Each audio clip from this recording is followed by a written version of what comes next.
사랑하는 여러분, 우리는 우리에게 주어진 삶을 보내면서 이 주어진 삶 가운데 수많은 결정을 합니다. 크든 작든 결정을 하기 때문에 우리는 우리에게 주어진 삶을 잘 보낼 수가 있는 것이죠.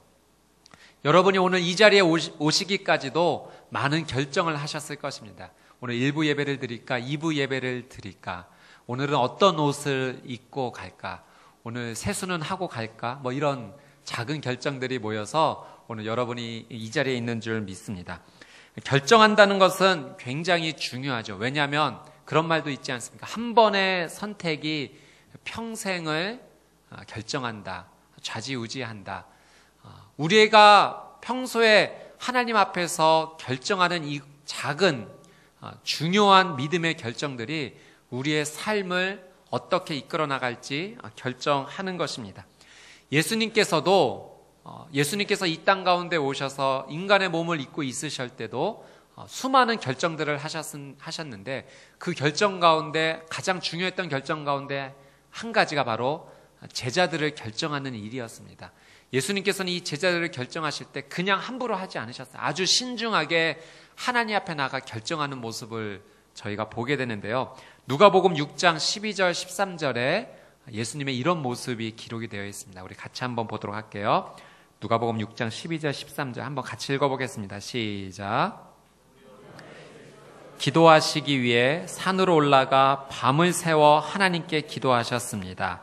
날이 밝자 예수께서는 제자들을 불러 그중 12명을 뽑아 사도로 부르셨습니다. 아멘. 예수님께서는 제자를 선택하셨을 때 그냥 쉽게 결정하신 것처럼 보여요. 그러나 그렇지 않았다는 거예요. 성경이 기록하기를 예수님께서 이 제자를 선택하시기 전에 하나님 앞에 나가 밤새 기도하시는 시간을 보내셨다는 거죠. 아주 신중하게 그 시간을 보내신 것입니다. 기도로 하나님 앞에 나가셨어요. 하나님의 의견을 구했어요. 하나님의 생각은 어떠하신지요? 하나님의 뜻을 확인하고 이 중요한 일을 결정하셨다라고 하는 사실입니다. 여러분, 이 마음으로 다짐한다는 것은요, 이 내 마음을 지킨다는 것과 동일한 의미입니다. 내가 하나님 앞에서 중요한 결정을 하고 마음을 지키겠다, 이 다짐한다. 이것은 하나님 앞에서 내 마음을 지키겠다라고 하는 중요한 내 삶의 표현이죠. 성경은 또한 마음을 지키는 것이 얼마나 중요한지 우리에게 말씀해 주시는데요. 우리 여러분들이 잘 아시는 또 애송하시는 잠언 4장 23절 말씀, 우리 개역 개정 번역으로 한번 같이 한번 읽어보도록 하겠습니다. 시작. 모든 지킬 만한 것 중에 더욱 내 마음을 지키라. 생명의 근원이 이에서 남이니라. 아멘. 성경은 무엇을 지키라고 권면하고 계십니까? 마음. 왜 마음을 지켜야 됩니까? 생명의 근원. 생명의 시작이 여기에서 출발이 되기 때문에 마음을 지켜야 된다고 우리에게 권면하고 있습니다. 마음을 지키는 사람은 생명을 소유하는 거죠. 사람이 마음으로 무엇을 하기로 또는 하지 않기로 결정하고 살아간다면 사람은 그 마음에 결정한 것을 행동에 옮기게 됩니다. 행동으로 옮겨진 것이 결국은 습관이 되고 내 삶의 전부가 되는 것이죠. 마음을 결정한다는 것, 지킨다는 것은 이 얼마나 중요한 일입니까? 그 한 여자분이 계셨는데 이분의 비전이 무엇이었냐면 대기업의 비서로서 한번 일을 해보고 싶다라는 그 꿈과 비전이 있었습니다. 그래서 열심히 그의 삶을 이렇게 준비했는데 평소의 삶 가운데 이미 자기가 그 일을 하고 있는 것처럼 결정하고 살았어요. 아직 시험에 붙지는 않았지만, 아직 취직은 되진 않았지만 자기의 삶이 이미 그렇게 된 것으로 결정하고 평소의 삶 가운데 말투나 행동을 그렇게 결정하고 살았던 거죠. 은혜가 임했습니다. 드디어 원하던 회사에 비서로서 일을 하게 되었던 거예요. 그리고 어느 날 화장실에 가게 되었는데 화장실에 앉아있는데 누군가 똑똑똑 하고 두드렸던 거죠. 평소에 얼마나 이 비서로서의 자부심과 이것을 얼마나 열심히 연습했는지 똑똑똑 거리는 그 소리에 이렇게 반응했다고 합니다. 네, 들어오세요. 네. 사랑하는 여러분, 마음의 결정, 행동의 결정이 내 삶을 바꾸는 것입니다. 오늘 여러분의 삶 가운데는 어떤 마음의 결정이 남겨 있습니까? 여러분의 그 작은 결정이 아무것도 아닌 것 같지만 그것이 여러분의 삶의 방향을 바꿀 수가 있는 것입니다.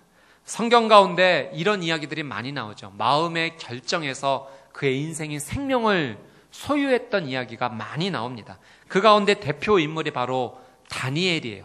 다니엘이 어떤 결정을 내렸습니까? 우리 다니엘 1장 8절 말씀을 같이 한번 보도록 하겠습니다. 같이 한번 읽어볼까요? 시작. 그러나 다니엘은 왕이 먹는 특별한 음식과 왕이 마시는 포도주로 자신을 더럽히지 않겠다고 결심했습니다. 그래서 내시의 우두머리에게 자신을 더럽히지 않도록 해달라고 부탁했습니다. 사랑하는 여러분, 다니엘은 지금 현재 어떤 신분입니까? 포로. 유대 민족이 바벨론에게 포로로 붙잡혀간 상황입니다. 지금 다니엘은 특별히 붙잡혀가서 왕실 교육을 받고 있는 상황이죠. 포로라고 하는 것은요, 명령이 내려졌을 때 반드시 그 명령에 순종해야 됩니다. 들어야 돼요. 만약 포로가 그 명령을 거절하면 어떻게 됩니까? 그냥 죽어야 되는 거예요. 그래서 포로의 입장에서 위에서 내려온 어떤 명령에 대해서 거절한다는 것은요, 정말 내 생명을 내어놓지 않고서는 할 수 없는 행동입니다. 그런데 오늘 다니엘이 이 말씀 가운데 결심했어요. 어떤 결심?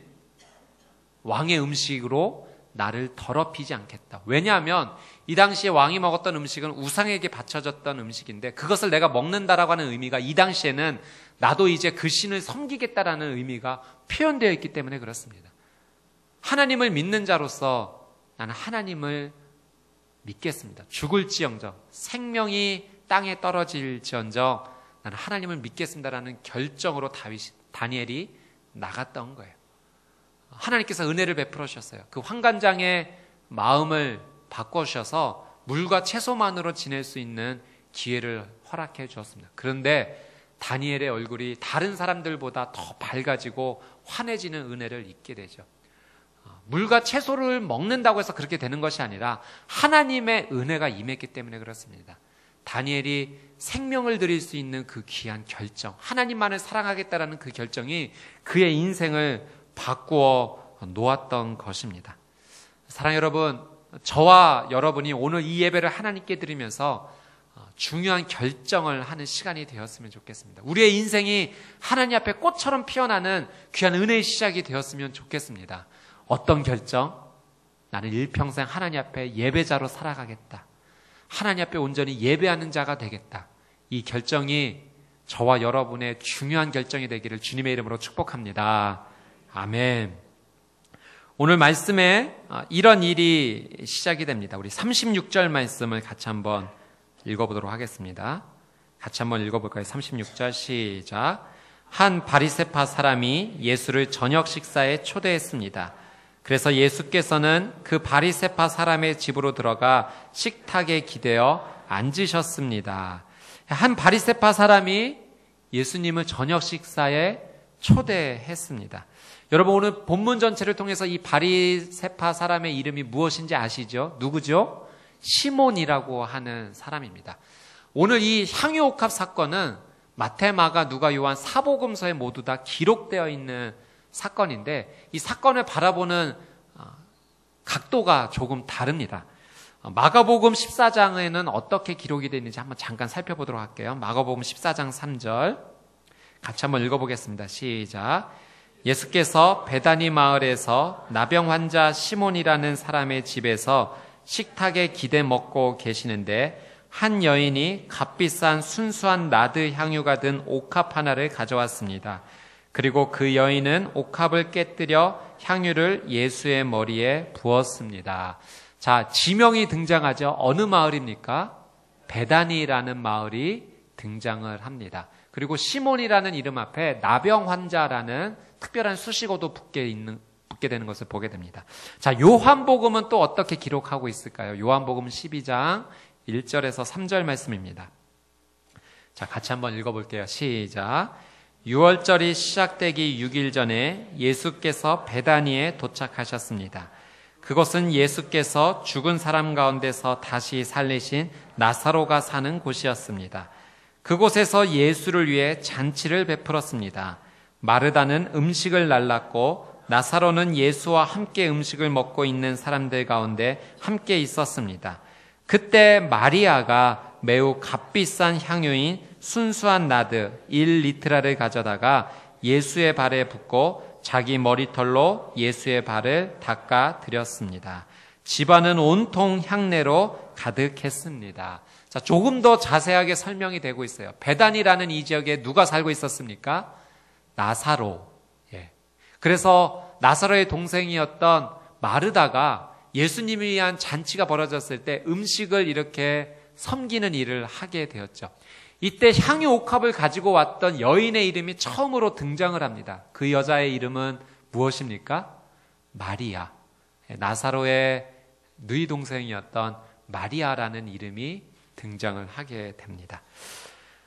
말씀을 종합해 볼 때 이렇게 한번 유추해 볼 수가 있을 것 같습니다. 정확한 것은 나중에 하나님께 가서 우리가 물어봤으면 좋겠어요. 이 말씀을 종합해서 이 정도로 한번 저희는 생각해 볼 수 있을 것 같습니다. 베다니 지방에서 예수님을 위한 잔치가 열렸던 것 같습니다. 그래서 이 잔치가 열렸기 때문에 이 잔치에 많은 사람들이 모여서 예수님과 함께 음식을 나누었습니다. 이 잔치의 주도자는 확신할 수는 없지만 오늘 성경에 등장하는 시몬이라는 사람의 주도하에 있어서 진행되었던 것이 아닌가 보게 됩니다. 그런데 이 시몬은 바리새인이라고도 기록이 되어 있고 나병 환자라고도 기록이 되어 있습니다. 나병 환자라는 수식어가 붙은 것은 성경학자들이 이렇게 보기도 합니다. 이 사람이 나병이라는 병 때문에 고통을 받았는데 이제는 그 병에서 자유함을 얻은 사람이라는 뜻이 담겨져 있는 거죠. 왜냐하면 나병 환자는 사람과 교제할 수 있으니까 없습니까? 이 당시에는 없었어요. 저주받은 사람이라고 취급을 받았기 때문에 따로 거해야 됐는데 오늘 식사를 함께 하고 나누었던 것을 보니까 이 병이 깨끗하게 취염을 받았던 거죠. 아니면 혹시 이 말씀이 기록된 후에 혹시 이 사람이 이런 병을 얻었다가 낫는지는 모르겠습니다. 어쨌든 이런 병의 이력을 가졌던 사람이에요. 그가 왜 예수님을 초청해서 잔치를 베풀었는가? 이유는 잘 모르겠지만 그가 나병을 앓고 있었는데 예수님이 고쳐주셨는지 어쨌든 이 시몬이라는 사람에 의해서 주도가 되었던 것 같습니다. 그래서 많은 사람들이 함께 모여서 잔치를 벌였던 거죠. 마르다는 음식을 나누고 예수님을 섬겼습니다. 모두가 즐거운 마음으로 이야기를 나누고 음식을 함께 먹고 있을 때 그때 베다니 마리아가 예수님께 나와서 귀한 향유옥합, 나드로 가득한 그 향유옥합을 깨트려 예수님의 머리에 발에 붓기 시작했습니다. 오늘 저희가 읽은 누가복음은 여인의 이름이 언급되진 않아요. 그런데 한 가지 이 여인을 표현하는 것이 있는데 죄인이라고 설명을 합니다. 왜 마리아가 죄인이라는 이런 호칭을 얻게 되었는지는 잘 모르겠습니다. 그런데 그 당시 상황 속에서 아마 마리아가 그러한 상황 가운데 있었던 것 같습니다. 그런데 예수님의 은혜로 그 죄인이라는 것에서 자유함을 얻게 되었고 그 은혜로 예수님 앞에 나와 그 귀한 것을 드렸던 것으로 생각할 수가 있습니다. 원래 팔레스타인 지방에서는 중요한 손님이 가정을 방문한다 했을 때 손과 발을 씻어줄 물을 내어드립니다. 그리고 물을 내어드릴 뿐만 아니라 그 머리에 귀한 향유를 한 방울 떨어뜨려서 심신이 지쳐있는 것을 회복할 수 있도록 도와주는 이런 품격 있는 예의 있는 예절이 있었다고 합니다. 근데 오늘 마리아는 한 방울이 아니라 그 전체를 깨트려 예수님 앞에 부어드린 거죠. 모두가 깜짝 놀랐습니다. 보통 향유가 아니죠. 이 나드라는 귀한 식물에서 채취한 다른 복음서를 종합해 볼 때 가치가 어느 정도 나가는 향유였습니까? 300데나리온. 1데나리온이 성인 한 명이 열심히 일해서 얻을 수 있는 그런 가치가 있는 돈이었죠. 그러니까 300데나리온이라는 것은 1년 동안 성인 한 사람이 열심히 일했을 때 그리고 그 돈을 먹고 자고 자기 생활하는데 쓰지 않고 모았을 때 모을 수 있는 돈이 300데나리온입니다. 그러니까 얼마나 귀한 가치가 있는 향유였겠습니까? 특별히 여인의 몸으로 이 정도의 가치를 모을 수 있다는 것은 정말 오랜 시간이 걸려야지만 모을 수 있는 그런 가치 있는 향유였습니다. 그런 향유를 하나도 남기지 않고 예수님께 부은 거죠. 온 향기가 집안에 가득했습니다. 예수님의 머리로부터 타고 내려온 그 향유가 온몸을 적시고 발을 적셔서 흘러내렸습니다. 다른 복음서에는 제자들이 이 가치를 알았기 때문에 왜 그 귀한 것을 이렇게 낭비하느냐라고 야단을 쳤어요. 차라리 그것을 가치 있게 팔아서 가난한 사람들을 도우면 더 좋게 사용되지 않았을까라는 이야기까지도 합니다. 그리고 오늘 저희가 읽은 누가복음에서는 시몬이 이 여인을 향해서 저 여자는 죄인인데라는 정죄까지 하게 됩니다. 모두가 마땅치 않게 생각하는 이 상황이에요. 그런데 오직 한 분만이 이 여인의 행동에 대해서 나무라지 않으셨어요. 그분이 누구십니까? 예수님이세요. 예수님만이 이 여인에 대해서 나무라지 않으셨어요. 오히려 좋은 일을 했다고 칭찬해 주셨어요. 그리고 이 여인이 한 일이 자신의 장례를 준비한 일이다라고 말씀해 주시면서, 그리고 이 여인이 한 일이 복음이 전하는 땅끝까지 함께 전하여질 것이다라고 축복하셨습니다. 그리고 실제로 이 마리아가 한 이 행동이 예수님의 장례를 준비한 일이 되었죠. 이스라엘의 문화에서는 장례를 치를 때 그 향유로 그 시신을 처리하는 것이 있기 때문에 마리아의 이 행동은 예수님의 장례를 미리 준비한 것이 되었습니다.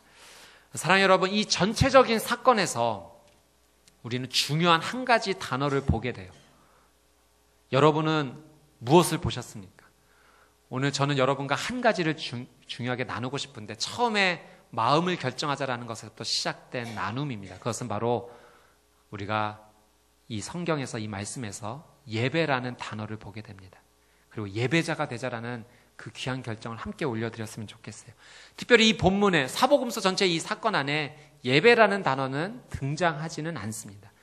그러나 그 깊은 의미 안에 하나님께 드리는 예배자의 모습이 어떠해야 될지 우리는 발견하게 됩니다. 예배라는 것이 꼭 이 교회에서만 찬양하고 기도하고 말씀을 듣는 것, 그것만을 의미하지는 않습니다. 그것도 훌륭한 예배지만 우리의 삶 전체에서 드릴 수 있는 하나님이 기뻐하시는 예배가 있다라고 하는 사실이죠. 예배의 본질적인 의미가 하나님 앞에 우리의 진실된 마음을 올려드리고 또 하나님을 찬양하고 주님을 높여드리는 것이라면, 시간과 장소를 뛰어넘어서 우리는 언제든 하나님 앞에 거룩한 예배자로 나아갈 수가 있습니다. 평소의 삶에서 하나님이 기뻐하시는 거룩한 예배자의 삶으로 변화될 수 있다는 거죠. 그런 의미에서 예수님께 향유를 부었던 이 마리아의 모습, 그는 정말 예배자의 모습이었어요. 왜냐하면 그가 가지고 있는 가장 소중한 것을 주 앞에 드리기에 아까워하지 않았기 때문에 그렇습니다. 저는 이 마리아의 모습을 보면서 정말 전율이 흐르는 그런 감동을 받았습니다. 예수님께 향유를 붓는 그 모습 자체가 감동입니다. 왜냐하면 그 향유를 붓는다는 것이 이 상식을 초월하는, 보통 사람의 상식을 초월하는 행동이었기 때문에 그렇죠. 예수님께서 이 땅의 공생의 삶을 시작하시면서 하나님의 말씀을 읽고 시작하셨어요. 그 말씀을 선포하시고 시작하셨어요. 이사야에 있었던 말씀인데요. 우리 누가복음에 이렇게 기록이 되어 있습니다. 누가복음 4장 18절, 19절 같이 한번 읽어보겠습니다. 시작.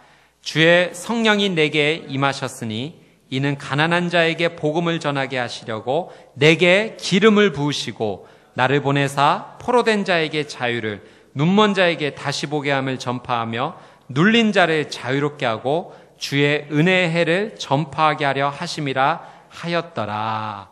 예수님께서 공생의 삶을 시작하면서 그냥 시작하신 것이 아니에요. 성령님께서 내게 기름을 부어주사 포로된 자에게 자유를, 눌린 자가 다시 일어섬을, 보지 못하는 자가 다시 보게 함을 하나님께서 원하시는 그 일을 행하려 함이니라 라고 선포하시고 시작하셨어요. 사랑하는 여러분, 기름 부음을 받는다. 누가 기름 부음을 받을 수 있습니까? 성경에 보면 세 사람이 기름 부음을 받을 수 있어요. 왕, 선지자, 제사장. 예수님께서 이 기름 부음을 통해서 왕으로서, 제사장으로서, 선지자로서의 일을 귀하게 시작하신 거죠. 근데 사랑하는 여러분, 예수님께서는 성령님께서 기름 부으셔서 이 일을 시작하셨는데, 그런데 정작 예수님, 당신은 우리의 왕이십니다. 당신은 우리의 제사장이십니다. 당신은 우리의 선지자이십니다라고 고백했던 사람이 있습니까? 그래서 정말 예수님의 그 귀한 상 가운데 기름을 부었던 사람이 있습니까? 없어요. 그런데 오늘 이 본문에서 마리아가, 이 여인이, 죄인이라고 취급받았던 이 여인이, 당신은 나의 왕입니다. 당신은 나의 선지자여, 당신은 나의 제사장이요. 당신을 통하지 않고서는 하나님께로 내가 나갈 수 없고 진정한 평안과 자유와 은혜를 누릴 수가 없습니다. 당신을 통하여 포로되었던 내 인생이 풀려나게 되었고, 억눌렸던 내 인생이 회복되었고, 보지 못했던 내 인생이 다시 보게 되었습니다라고 고백했던 그 한 사람이 바로 마리아입니다. 이 여인이에요. 저는 그렇게 기도했어요. 주님, 제게 기름 부어주십시오. 하나님의 일을 함에 있어서, 하나님 내게 주어진 인생을 살아감에 있어서 하나님의 기름 부으심이 필요합니다 라고 간청했고 애원했고 기도했습니다. 그런데 그런 생각은 하지 못했어요. 내가 주님을 정말 기름 붓는 인생을 살고 있는가? 내가 그분을 왕으로 인정하고 제사장과 선지자로 인정하면서 그분을 통해서만 내가 하나님께로 나갈 수 있는 그 귀한 삶을 나는 고백하고 있는가? 그러지 못한 것을 발견했어요. 근데 오늘 이 여인은, 죄인이라 취급받았던 이 여인은, 값비싼 것을 낭비한다라고 꾸중들었던 이 여인은 예수님 앞에 나가 주님은 나의 왕이요 선지자요 제사장이라고 고백하는 그 귀한 신앙의 모습을 보이는 것을 확인하게 됩니다. 정말 상식을 초월하는 행동입니다. 오늘 이 잔치의 주최자였던 시몬은 예수님을 초청했는지는 몰라도 이 당시까지는 그는 거룩한 예배자는 아니었어요. 예수님을 오십시오라고 부르기는 했지만 정작 정말 그는 예배자였는가? 그렇지 않다라고 하는 사실이죠. 여기에서 진짜 예배자는 이 죄인이라고 취급받았던 이 여인이었습니다. 마리아는 300데나리온이라는 돈을 한꺼번에 쏟아부었어요. 적은 액수가 아니죠. 여러분, 우리가 큰 돈을, 물질을 하나님께 드리자라고 얘기하는 것이 아닙니다. 정말 내게 소중하고 가치 있는 그것을 하나님 앞에 드릴 수 있는 마음의 준비가 되어 있는지 우리의 삶을 되돌아보자는 거예요. 여러분에게 가장 귀하고 아름다운 것은 무엇입니까? 예배는 희생이 필요한 시간입니다. 구약시대에 하나님 앞에 제사 드리기 위해서 예배 드리기 위해 나가서 혼자 나갔습니까? 그렇지 않았어요. 꼭 양과 염소와 또는 산비둘기와, 그것도 안 되면 작은, 하나님께서 원하시는 깨끗한 곡식을 가지고서라도 나갔어요. 그것을 드리면서, 그 동물을 희생으로 드리면서 내 죄가 이 동물에게 전가가 되고 이 동물이 대신 희생을 당함으로 내 죄가 용서를 받고 하나님 앞에 나갈 수가 있었어요. 근데 우리는 지금 그런 희생 제물을 가지고 나아가고 있습니까? 그렇지는 않죠. 왜 그렇습니까? 예수님께서 우리의 영원한 어린 양이 되어주셨기 때문에, 그분이 대신 우리의 모든 죄를 담당해 주셨고 그분이 그 모든 죄를 용서해 주시고 해결해 주셨기 때문에 그것을 믿음으로 우리는 이제 제물을 드리지 않고 예수님께서 대신 희생을 감당해 주셨기 때문에 예배자로 나갈 수가 있습니다. 그런데 이렇게 은혜를 입고 나가는 우리의 삶 가운데 정말 우리는 하나님 앞에 드릴 수 있는 것이 무엇이 있습니까? 정말 좋고 귀하다고 생각하는 것은 내가 따로 내 삶을 이용해 감추어 두고 혹시 덜 중요하다는 그 마음으로 하나님 앞에 나오고 있지는 않는지 오늘 이 본문을 통해서 우리의 삶을 한번 되돌아보았으면 좋겠습니다. 귀하고 좋은 것이 꼭 비싸고 그런 것만을 의미하는 것은 아닙니다. 저는 보통 그냥 삶 속에서 좋아하는 음식 가운데 다 좋아합니다. 다 좋아하는데 특별히 이 계란을 좀 어렸을 때부터 참 좋아했습니다. 계란을 보면 참 행복했어요. 그래서 제가 이제 20대 들어서 지금 저희 아내를 만나 이제 연애를 했을 때 여름이 되었는데 정말 너무 더워서 같이 냉면을 먹으러 가자라고 이제 이야기를 하고 같이 냉면을 먹으러 갔습니다. 냉면을 먹는데 정말 이렇게 시원한 육수가 담겨져 있고 정말 맛있는 냉면 위에 계란이 예쁘게 이렇게 탁 올려져 있더라고요. 사람은 두 가지 인생이 있습니다. 계란을 봤을 때 먼저 먹는 인생과 나중에 먹는 인생. 네. 저는 어떤 인생일까요? 먼저 먹는 인생. 이거 누가 뺏어갈까봐 먼저 먹는 인생입니다. 그런데 그 당시 여자친구가 계란을 안 먹고 이렇게 보관하고 있는 거예요. 근데 저는 이제 이야기를 하지만 제 눈길은 어디에 머물고 있습니까? 저 계란에 머물고 있는 거예요. 그리고 생각해 봤어요. 저 계란 달라고 하면 나한테 줄까? 뭐 그런 어려운 질문이 있을 때는 항상 저를 대입해 보자. 나라면 줄 수 있을까? 근데 저라면 못 줄 것 같은 거예요. 이거 정말 어려울 것 같은데. 제가 마지막에 정말 용기를 내서 물어봤어요. 저기 계란 나 줄 수 있어? 근데 생각지도 않게 여자친구가 먹어 하고 선뜻 내어주는 것입니다. 제가 그때 너무 충격을 받았습니다. 어떻게 이 귀한 계란을 나한테 넘겨줄 수가 있을까? 그리고 제가 그때 결심했어요. 이 여자를 내 평생의 반려자로 삼아야겠다. 여러분, 그런 거예요. 이 소중하고 가치 있는 것이 꼭 비싼 것만이 아니라 아주 작고 보잘것없다라고 생각할 수 있지만 누군가에게는 정말 생명만큼 귀중한 것일 수도 있거든요. 내가 하나님 앞에 나아갈 때 정말 하나님 앞에 소중하고 귀한 것을 드릴 마음의 준비가 되어 있는가, 우리의 삶을 한번 되돌아봐야 할 것입니다. 마리아는 아주 오랜 시간을 조금씩 향유를 모았을 거예요. 한꺼번에 이 향유를 사는 것이 어려웠을 것 같습니다. 평소의 삶 가운데 조금 돈이 모이면 그것으로 향유를 모으고, 어쩌면 이 향유는 예수님을 위해 드리기 준비되었던 향유는 아닐 거예요. 죄인이라고 취급받았던 자신의 인생을 보상받기 위해서, 보란듯이 나는 이 정도의 향유를 모을 수 있는 인생이라고 증명하기 위해서 모았는지는 모르겠습니다. 자신의 아프고 힘든 인생을 정말 대변하기 위해 보상받기 위해 모았던 그 향유, 그런데 오랜 시간 모았던 이 향유가 어느 순간 하나님 앞에 드리는 가장 귀한 예배자의 모습이 되었다라고 하는 사실이죠. 사랑하는 여러분, 우리도 할 수 있어요. 내 인생 가운데 큰 것은 아니지만 정말 하나님 앞에 작은 마음으로 올려드려 조금씩 향유를 모으는 마음으로 하나님 앞에 나갈 수 있지 않겠습니까? 이제 여름이 되면 아웃리치가 시작이 돼요. 한 일주일 정도 선교지에 나갔다 오는 것이 뭐 그리 대단한 선교가 되겠습니까? 그러나 내가 물질이 있어서 나가는 거 아니고 정말 지금부터 기도하는 마음으로, 주님, 내가 하나님 앞에 정말 그 선교지의 땅을 밟고 하나님 이 땅을 얼마나 사랑하신지 조금이라도 느끼고 그곳에서 예배하고 싶습니다 라고 기도하고 준비하고 그곳에 사용되는 물질을 조금씩 모은다면 그것이 마리아의 향유 모으기와 같은 삶이 되지 않겠습니까?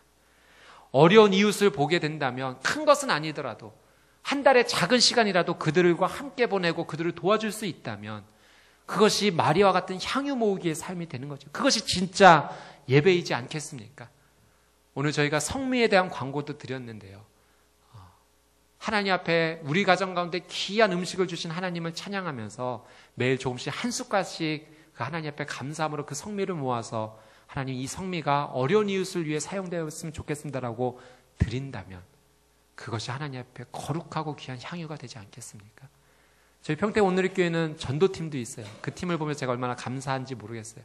매주일 목요일마다 모여서 함께 기도하고 전도하러 떠나요. 저는 그 삶도 아주 귀한 향유를 모으는 삶이라고 생각을 합니다.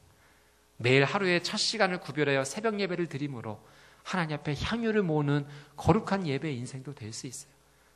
사랑하는 여러분, 크고 중요한 것 한 방에 해결하는 것이 아니라 아주 작은 것이지만 보잘것없는 것이라고 생각할 수 있지만 정말 하나님 사랑하는 마음으로 내 삶 가운데 허락한 그것을 주님 앞에 드릴 수 있다면, 그 사랑을 이웃과 함께 나눌 수 있다면, 내 이 두 손으로 그들을 안아주고 품어줄 수 있다면 그것이 오늘 말씀에 나오는 마리아의 삶, 그 삶이 곧 우리의 삶이 되지 않겠습니까? 예배 시간 10분 전에 일찍 나와 기도로 준비하는 삶, 여러 가지가 있을 수 있을 것 같아요. 삶 속에서, 직장 생활 속에서 내가 당당하게 저는 크리스찬입니다 라고 선포하고 그에 합당한 삶을 살아가는 것도 향유 모으기가 될 수 있다고 생각합니다. 그리고 식사 시간에 이렇게 당당하게 두 손을 모으고 기도하는 것, 전에도 한번 말씀드렸지만 그러신 분이 있다라고 들었어요. 이게 너무 어려워서 머리를 쓸어 올리면서 기도하시는 분들 있다고. 그리고 일부러 숟가락을 떨어뜨리면서 줄 쓰면서 하나님 감사합니다. 네. 사랑하는 여러분, 아무것도 아니지만 내 삶 속에서 예배 드릴 수 있는 것들이 얼마나 많이 있는지요. 조금씩 그 향유를 모아 우리 주님 앞에 드릴 수 있다면 그 향유가 우리 주님을 향기롭게 할 것이고, 향유 자체가 아니라 우리의 인생이 향기 나는 인생이 될 거예요. 오늘 죄인이라고 취급받았던 이 한 여인이 복음이 전파되는 땅끝까지 이르러 그의 여인이 함께했던 믿음이 함께 선포되고 있지 않습니까? 사랑하는 여러분, 축복합니다. 여러분의 귀한 삶이 예수님의 복음과 함께 향기 나는 거룩한 인생이 되시기를 주님의 이름으로 축복합니다. 여러분의 귀한 삶뿐만 아니라 여러분의 자녀의 삶이 동일하게 하나님 앞에 온전히 드려지는 거룩한 삶이 되시기를 주님의 이름으로 축복합니다. 아멘. 우리 주신 말씀 붙잡고 우리 같이 한번 기도하도록 하겠습니다.